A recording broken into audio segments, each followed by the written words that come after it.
मेरा नाम विश्वदीप कौशिक है। मैं यूपी से बिलोंग करता हूँ और सेकंड खेलो इंडिया विंटर गेम्स यहाँ पे हो रहा है गुलमर्ग के अंदर। तो बहुत अच्छा फील हो रहा है हमको और हमको लग रहा है कि हम जो काम कर रहे हैं ये वाकई में बहुत अच्छा है और उससे इंडिया को एक नया देखने को मिलेगा कि हाँ, इंडिया विंटर गेम्स में भी काफ़ी अच्छा कर सकता है।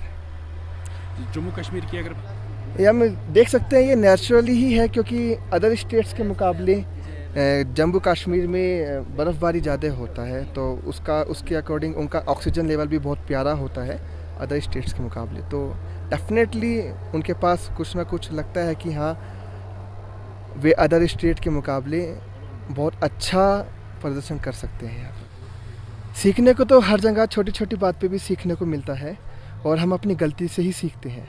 और हम बस ये कि हमारे को जो एटमॉस्फेयर है यहाँ पे कभी कभी हमें प्रॉब्लम होता है, क्योंकि हमारा एटमॉस्फेयर थोड़ा गर्म इलाके का है। वैसे कोई दिक्कतों का सामना करने को नहीं मिल रहा है और इंडियन गवर्नमेंट ने बहुत अच्छा हमारे लिए फैसिलिटीज़ दिया हुआ है। मैं इंडियन गवर्नमेंट को, माननीय खेल मंत्री किरण रिजिजू जी को और हमारे माननीय प्रधानमंत्री जी को धन्यवाद देना चाहता हूँ कि हमारे खिलाड़ियों के लिए उन्होंने एक ऐसा अवसर प्रदान किया कि जो